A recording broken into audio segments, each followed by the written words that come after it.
Welcome to another episode of the Work Hard, Play Hard podcast. My name is Rob Murgatroyd, and each week on this podcast, I talk to some of the most fascinating people on the planet in all areas of life, from mindset to fitness to spirituality and, of course, business. Look, I believe you deserve success in all the areas of your life, not only business. But before we get into today's show, you may want to join us on our next Work Hard, Play Hard experience. This year, we're going to be going to Mykonos and Marrakesh.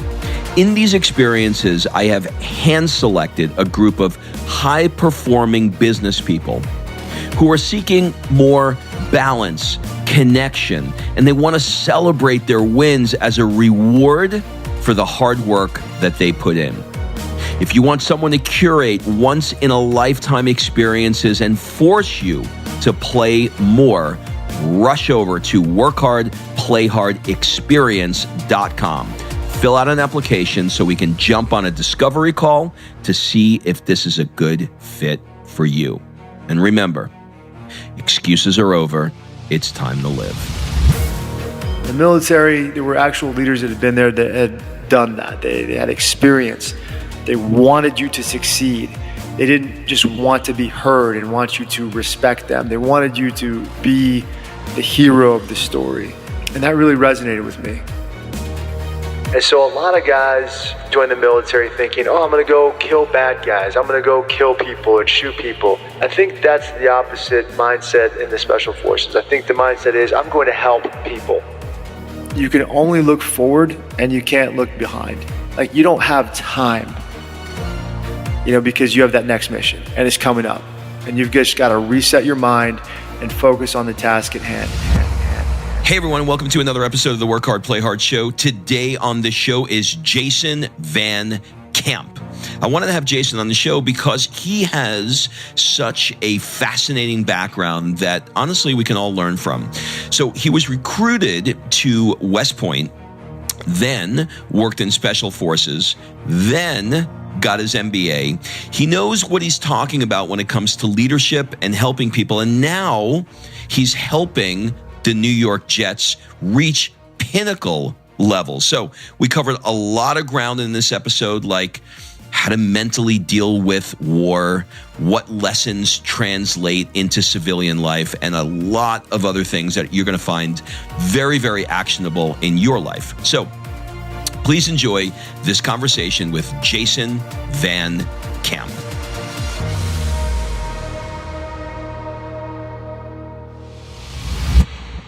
Jason, welcome to the show.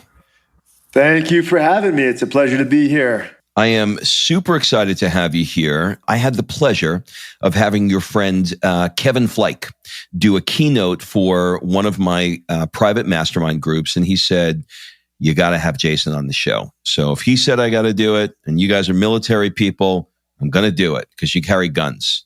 Yes. Kevin Fleich is such an unbelievable stud. He's amazing. I think a good place to start would be when you were recruited to West Point to play football. When I think about West Point, I've got this vision of Tom Cruise and Taps. How far from the truth is that?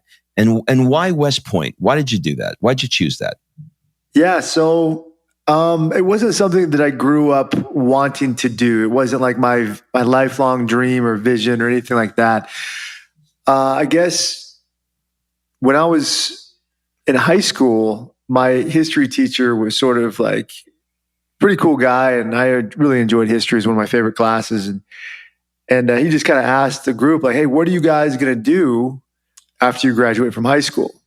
And when he asked that question to the class, I thought to myself, I don't know.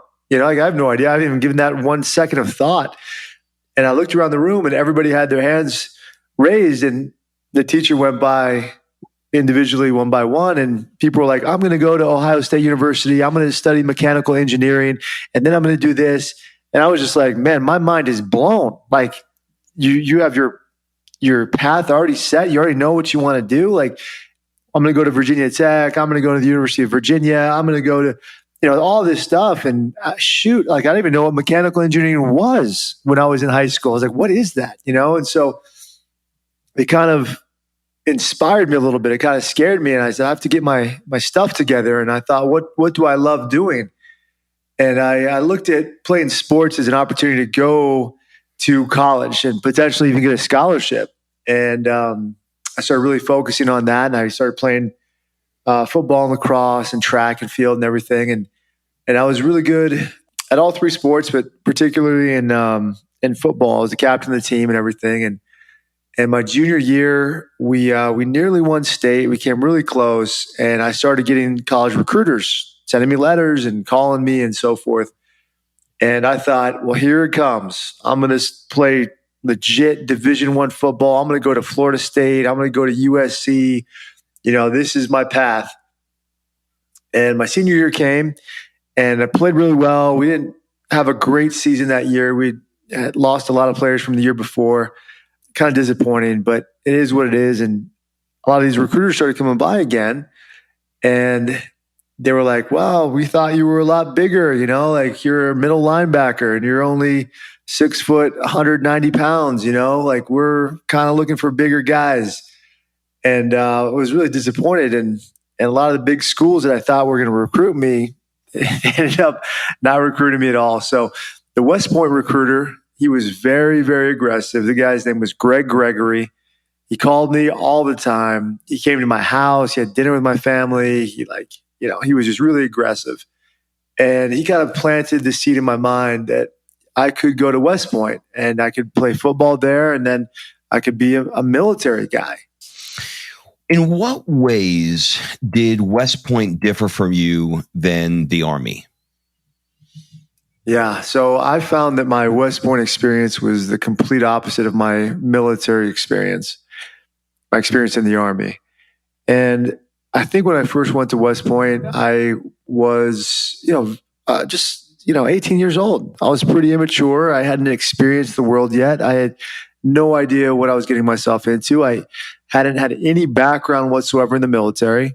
I didn't know how to march in formation or salute or put on the uniform correctly. I had no idea, and it was also kind of my personality is I'm an individual and I'm a rebel. That's just kind of who I am. Like if I see something wrong, like I'll stand up and fight. In the military, there were actual leaders that had been there that had done that. They had experience. They wanted you to succeed. They didn't just want to be heard and want you to respect them. They wanted you to be the hero of the story. And that really resonated with me. If we could fast forward a few years, you became a Ranger and you did a tour in Korea at the DMZ between South and North Korea. Could you describe what it was like to live in that specific area of the world? I loved my time in Korea. I spent a year there. It was my first duty station. And I was at Camp Giant, which was in Munsan, South Korea, which was part of the Kurahis, which were up there by the DMZ, really, really close up there. And I had lived in Russia 2 years prior to going to Korea. So I had some experience in foreign countries and living in foreign countries and communicating and understanding cultural differences and things like that. And so I kind of had a one-up on a lot of guys. Korean I found was a fairly easy language to learn. I felt like the Korean people were very honorable. They were very receptive. In this culture, they aren't very confrontational. And I'll give you an example. My Humvee had gone down and we had to take it to the shop, to the mechanics and get it fixed. And mechanics were all South Koreans that were fixing. And I went in there with my interpreter and I said, hey guys, like this is, my Humvee, this is what's wrong with it. I think this and that. And they said, oh, yes, sir. Yes, sir. And I said, hey, I need this back in like 2 weeks, so if I come back here in 2 weeks, will it be done? Yes, sir. Yes, sir. No problem. No problem. Okay, cool. So I come back in 2 weeks and it's not done. It's like not even close to being finished, and I'm like, hey guys, what's going on? You said you'd be ready to go. Like just the day I told you I was coming back. What's the deal? Oh, so sorry, sir. We're so sorry. We're so sorry. Okay, well, if I come back next week, is it going to be done? Yes, sir. Yes, sir. Yes, sir. Okay, come back the next week, same thing. And I finally was like, what the hell? And I talked to a Korean Katusa, which is a Korean augmentee to the United States Army. So they take ROK soldiers, Republic of Korea soldiers, and they send them over to the U.S. Army to be kind of liaisons and interpreters and things like that. And my guy was specialist Jew, and he was awesome. He was amazing, great soldier. And I was like, what's going on? And he said, listen, it's different. You can't speak to them like this. And I said, well, what do you mean? And he said, well, you have to say it like this. And so we went back down to the shop, and he said, you cannot fix this vehicle in 1 week, correct? Yes, sir. Yes, sir. We cannot fix this vehicle. And I was like, well, what am I saying differently? And Specialist Jew was like, well, you can't ask them a question like that in that way, because they feel that they're going to offend you if they say anything other than yes. So you have to phrase the question in a way where they can say yes to your no. Does that make sense? And I was like, it does. That's crazy, and that's kind of how the experience was over there. There was a lot of protests when I was there. Unfortunately, there was a situation where we were on a training mission, and my friend's unit, it was an engineer unit, they had accidentally killed 2 young girls walking to school. They were walking on the side of the road. And as you know, I mean, sure, you've been to foreign countries, that a lot of times the traffic rules and the way that they drive, and it's kind of crazy. It's almost like there's no rules. And when we were driving, we noticed that people would just walk literally right off the road. There was no sidewalk, there was no distancing. And so these 2 girls died, and there was some huge protests, and Koreans were saying at the time, Yankee go home, get out of South Korea, and things like that. So that was kind of my experience with Korea. I really enjoyed it. But it was a different culture, sure. So special forces are the people that the Army calls in to get the job done when they can't, or when they want a specific, more surgical approach, let's say. So you guys are the best of the best. How would you describe the mindset of a special forces person? It depends on the person, right? But I think overall, the mindset of a special forces operator is, one, let's get unconventional with things. Let's think differently. Let's take a different approach to how it's always been done. You heard that quote, like, this is how we do it because this is the way it's always been done. Like, that's the bane of the special forces, like hearing statements like that. So anything unconventional, anything inspirational is definitely a way to go about it. And the motto of the Green Berets is De Oppresso Liber. And then in Latin, that means to liberate the oppressed. And so a lot of guys join the military thinking, oh, I'm going to go kill bad guys. I'm going to go kill people and shoot people. I think that's the opposite mindset in the special forces. I think the mindset is, I'm going to help people. And that's how I would describe the mindset of a Green Beret. Okay. I want to switch gears a little bit, and I want to talk about what being on a mission is like. And when I have a busy day, my brain can be working all night long processing the day. When I think about what it might be like for you when you're out in combat with the adrenaline of fighting in places like Iraq, how in the world have you trained your mind, if you have, to be able to function properly just with the basics, like being able to sleep at night without that going through your head if it doesn't? But maybe just unpack that a little bit and speak to that point. No, that's a great question.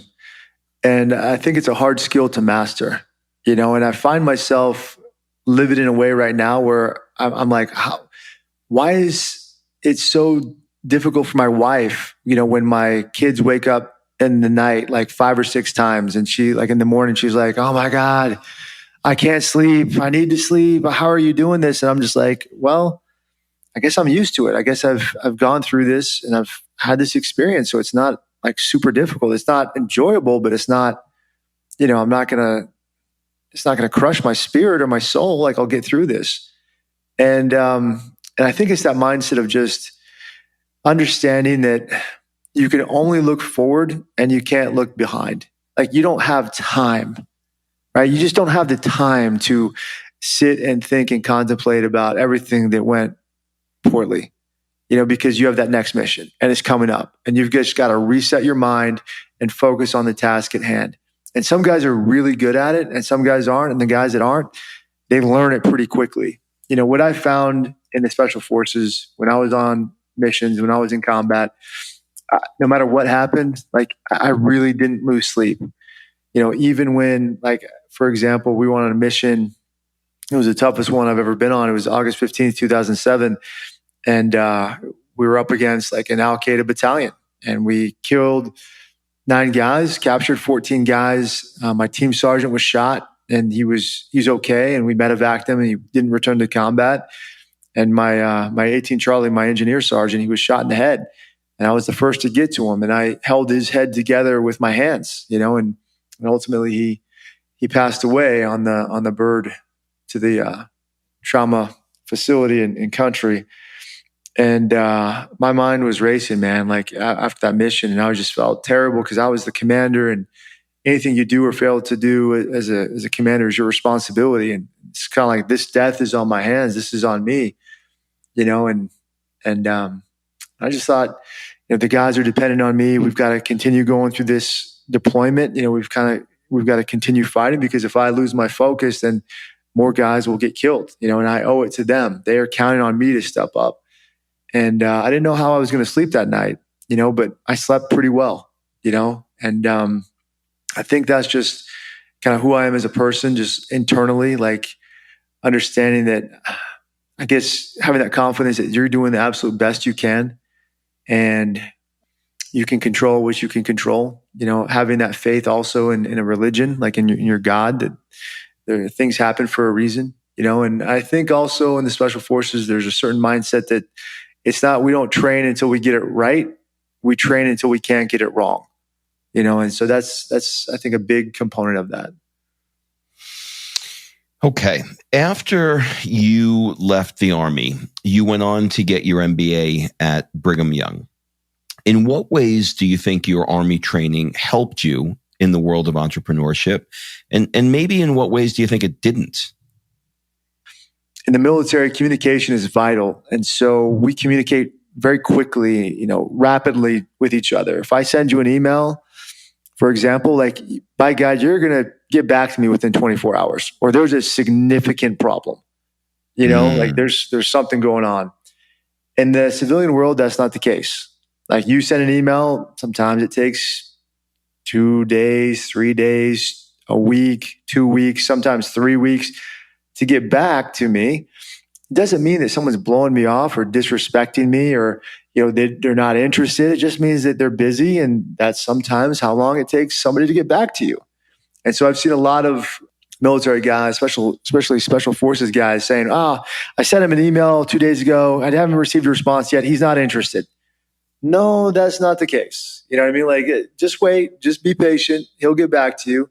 And then not being so aggressive. So, it feels sometimes that the military guys, when they come back and they're in the civilian world, it almost feels like they're being so aggressive as if they're trying to fight someone virtually, via email or text message, and just very blunt, to the point.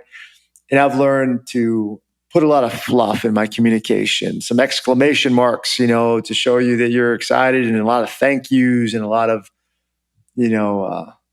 positive remarks and things like that. The ways that it helped me to start a business, my experiences in the special forces, I think number one is, just never quit. I think that if you never quit, you'll never lose, because there's no time limit on business. As long as you're grinding and doing well, like, you'll get it done. 2, think in small teams. Like, we operated in 12-man ODAs, 12 to 14-man ODAs, operational detachment alphas, A teams in combat. And that's sort of how you're supposed to run a business as well. Like, you don't have these large 1,000-man conventional units. You have just a small team, and you have to maximize the skills and the effort of those people on the team for your own benefit, for your own success. I think Leadership certainly is probably the number one thing, is knowing how to lead people, to inspire them, to set a vision and go after that vision, and then pivot when you need to. Because in combat, no plan survives first contact with the enemy. You're going to have to figure out a different strategy as soon as you get into contact, because on the battlefield, the enemy gets a vote. And that's kind of the same thing in business. Like, the enemy gets a vote. How did you wind up working with the New York Jets? It was a great story. So I was at BYU and getting my MBA, and they gave us an opportunity to launch a business to compete against other students. And I started Mission 60. And I needed to go find some clients. And I thought to myself, how cool would it be to have an NFL client? Why not? And so I Googled a list of NFL phone numbers, front office, that sort of thing. And I just started going through the list alphabetically. Arizona Cardinals, Atlanta Falcons, Buffalo Bills, Carolina Panthers. And as I went through the list, I started to gather more and more information. We call this market research in the business world. So I started learning about who I needed to talk to at the organization, like who these people are, what are their backgrounds, what other types of companies like mine have they hired before in the past, this whole thing. And when I got to the New York Jets, and I was going through the list alphabetically, so I guess about halfway there. So I felt pretty confident. I knew who I needed to speak to and what I wanted to say. And I got in touch with somebody named Dave Zott, and he's still up there at the Jets right now. He's a great friend of mine. And he was an all-pro guard for the Chiefs, and he played for the Jets as well.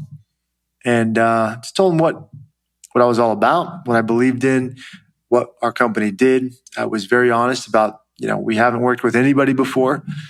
And we just kind of built some rapport and we hit it off. And this is something that you learn a lot about in the Special Forces, is kind of building rapport and,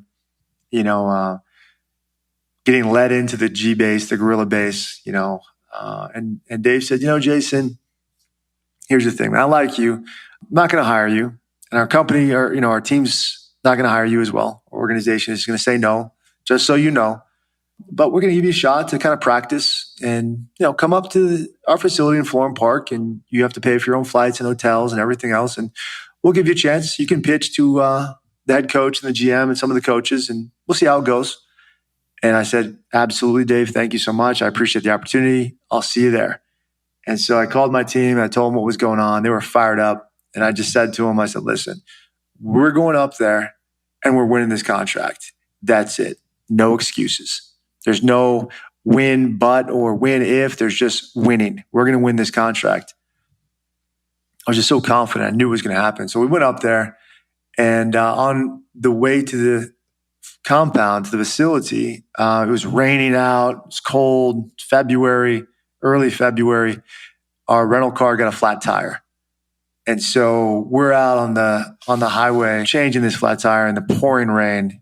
We're looking for the tools because it's a rental car. We're wearing our suits and ties and, just greasy and dirty and what, sopping wet. And we left early enough that we could get there and practice and, set up and put our computer up and the slide deck up and go through it a couple of times. But with the traffic and the rain and the flat tire and everything else, like, we got there literally like 2 minutes before we were supposed to present. And so we show up in the lobby and they're like, hey, where have you guys been? Drenched to the bone, and Dave Zott comes out and he's like, you guys look like hell. I'm like, I know, Dave, thanks. Where do we go? He's like, okay, well, you're up in like literally 2 minutes. So we ran in there, put our computer up, and we presented to the team. And at the end of our presentation, Rex Ryan said, you know what? Congratulations. You just won a contract with the New York Jets. And so that was our first contract we ever received, first client. And I know we competed against a number of other companies similar to Mission 60, and we're happy to win that. Amazing. How'd that feel?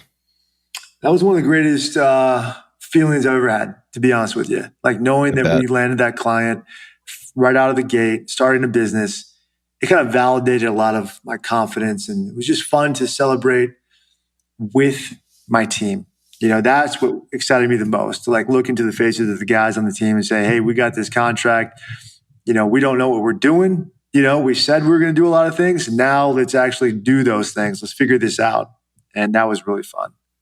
I love it. Okay, we're going to change gears a little bit. I want to talk to you about your personal life just a little bit, kind of get into the mindset of how you think, both in your former military career as well as your civilian career now as an entrepreneur. But first, let me ask you, I guess a general question. What is the one rule that you have for yourself that you'll never break? Wow, that's a great question. I guess earlier in my life, I would say that I don't live by rules or make rules because rules are made to be broken. That's kind of the rebel in me, the insurrectionist. I think right now is what I'd say to myself is I will never put myself in a position to let my family down. I think that's kind of the rule that I live by right now. Okay, weird question alert. What is an unusual or absurd thing that you love? For food wise, I absolutely love Napa Valley green olives. Interesting. Like those are the best, probably the best food on earth. Like I could eat bottles and bottles of those. Like they're just incredible. My wife hates them, and we gave them to my kids to taste, and they devour them. Like just like me. So I'm like, yes, like they take after me with the olives. So that's pretty cool. So you have some kind of olive DNA. That's interesting. Yeah, it's interesting because my dad forced black olives on me when I was a kid, and I hated black olives. He loves them. So the rebel goes green. For whatever reason, I tried green olives 5 years ago, and I was like, oh my God, these are amazing. These are the best things I've ever had in my life. Fantastic. If you could spend 1 month anywhere in the world, where would it be and why? Oh man, I love that question.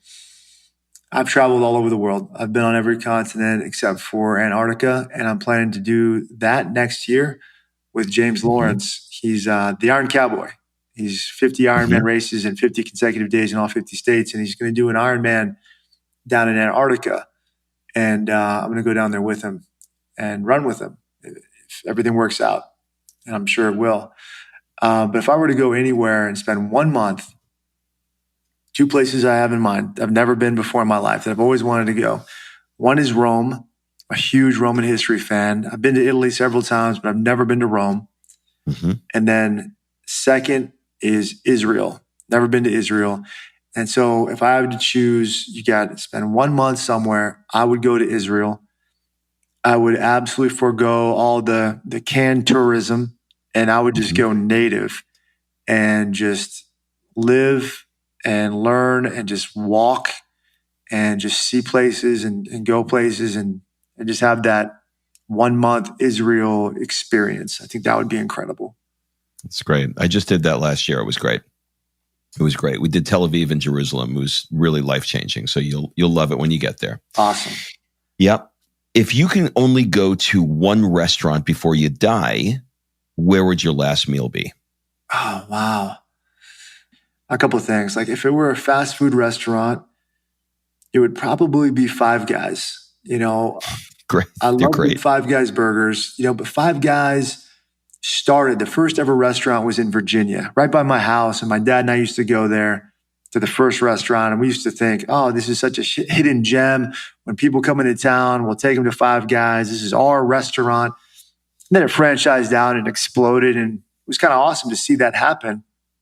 But I just kind of the nostalgia, of Five Guys would be cool.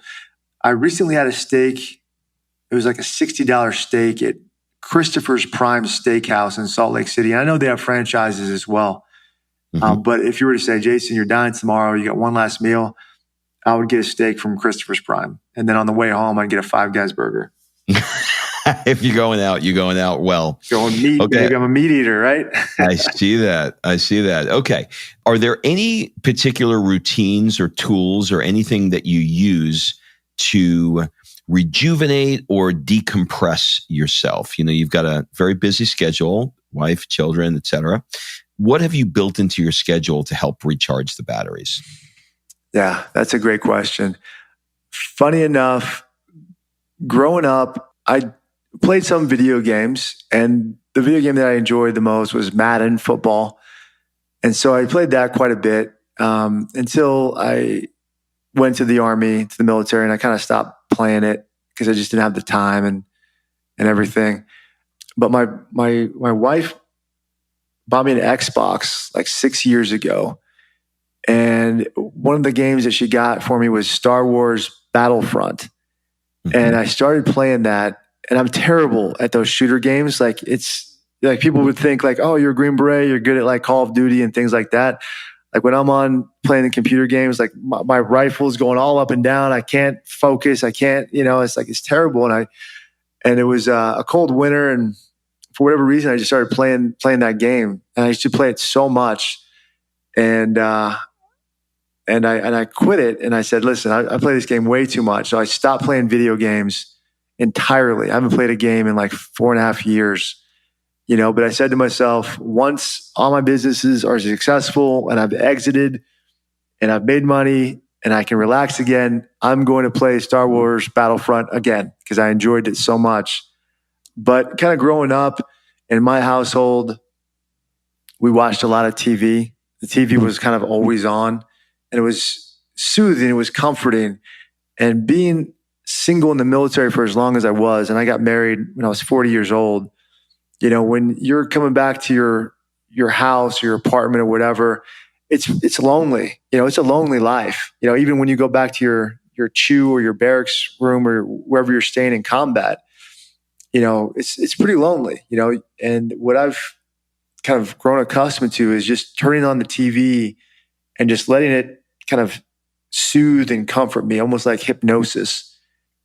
And I guess some shows that I really enjoyed watching throughout the years were Arrested Development, prior to when they went on Netflix, because the Netflix Arrested Development series is absolutely god-awful. But the first 3 seasons are amazing. And then The Office, I watch the hell out of The Office, man. And so if I have to decompress and just kind of turn my brain off, I'll turn on one of those 2 shows and just veg out. I love it. Okay. Well, we are going to wrap it up with one last question. What one question would you like to ask me? Oh, okay.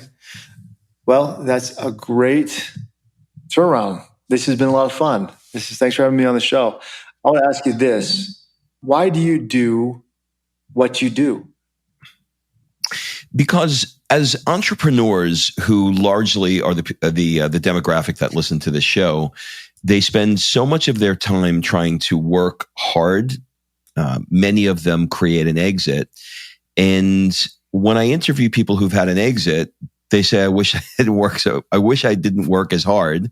And I wish I spent more time with my family. And some of them got sick. Some of them got cancer. Some of them had a heart attack. Some of them gained weight. Some of them got divorced. Many of them did not experience life in a way that they would have wanted to experience it. So in the show, what I try and do is talk about entrepreneurship and give them what they want, which is, tips, tricks, and strategies to help them to grow their business, but to also make them aware of the fact that tomorrow's not promised, and today is what we have. And if there's something inside of them that is veering them in a different direction for a moment to take some time off, or if their daughter or their son or their small child comes into the room and wants 2 minutes with them, that these distractions that they're viewing as distractions are really life. And they really need to take the time to embrace them and not only climb the mountain. So the show is there as a reminder for them to look at all the areas of their life, not just work, but health and relationships and spirituality and, and all the submodalities like meditation and stretching and, weird things like myofascial release for your body. Anything that I can come up with that I think is going to improve an area that is not only related to work. And then a couple of times a year, I take them on, I take 20 high-level entrepreneurs around the world on different kinds of experiences. Like we just got back from truffle hunting in Tuscany. And before that, we were vintage car riding in the south of France. And before that, we rented, where I met Kevin Fleich, where we rented TB12, and Tom Brady's trainer shut the facility down for us to train us on how to do it. So it's really a mission of mine to have people who are entrepreneurially based work hard, but also play hard. Now that's a home run answer. I should stand up and give you some applause for that one. That's fantastic. Drop the mic, huh? Yeah, that's a mic drop right there. I'd love to get involved with you with those things, man. Yeah, that sounds fantastic. Let's talk after the show about what that could look like. Yep. The only other thing I'd offer is, my company, we have a book, Deliberate Discomfort. It's out right now. We've sold nearly 18,000 copies in the last 3 months when we launched. So you can get it on Amazon. Our ebook is out this week. It's 99 cents. Next week, it'll be $9.99. Our audiobook will be out in 2 weeks. And then our masterclass that we're creating will be out in mid-June. And so that's what we have going on, trying to cope with the coronavirus pandemic and trying to pivot and do better. But that's hopefully the audience is inspired and interested in picking up a copy of whatever makes sense for them.